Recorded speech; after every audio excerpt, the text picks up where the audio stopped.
আমরা তো আমাদের মূল্যবান সময় প্রেম ভালোবাসা এগুলোর মধ্যেই কাটিয়ে দেই। হ্যাঁ, মূল্যবান সময়টা আমরা এখানে দিয়ে দেই বেশিরভাগ। তো আমাদের তরুণ প্রজন্মের কি করা উচিত? পরিশ্রম করা উচিত। আসলে ওই যে একটা রিলস আছে না, যে মেয়েদের পেছনে না ভেগে তুমি টাকার পেছনে ভাগো, মেয়ে তোমার পেছনে ভাগবে। এটা একদম রাইট।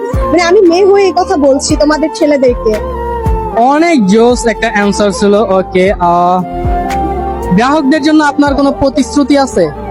আপনারা আসুন, ফ্যাশন মাইলের টি শার্ট নিয়ে যান। 6 পিস টি শার্ট পাচ্ছেন মাত্র 950 টাকাতে। এত সুন্দর সুন্দর ড্রপ শোল্ডার টি শার্ট। এবং আপনারা যারা পাইকারি আমাদের থেকে টি শার্ট কিনবেন, 500 প্লাস কালেকশন দেখে কিন্তু আপনার টি শার্ট পারচেজ করতে পারছেন। চাকরি সবাই করতে পারে না, কিন্তু একটা কর্মস্থান শুরু করতে পারে একজন উদ্যোক্তা। তো এখনই আর দেরি না করে, যদি আপনার ইচ্ছা থাকে, স্বল্প পরিমাণেও যদি আপনার ইচ্ছা থাকে, আপনি ফ্যাশন মার্টে আসতে পারেন। এন্ড হচ্ছে এখানের প্রোডাক্টগুলো আপনি নির্ভয়ে নিতে পারেন। ফ্যাশন মার্টের প্রোডাক্ট হচ্ছে আপনার যদি সেল না হয়, আপনারা কিন্তু এটা এক্সচেঞ্জ করার সুবিধা পাবেন। এক্সচেঞ্জ মানে হচ্ছে আপনি চেঞ্জ করে আবার অন্য প্রোডাক্ট নিতে পারবেন। ওকে।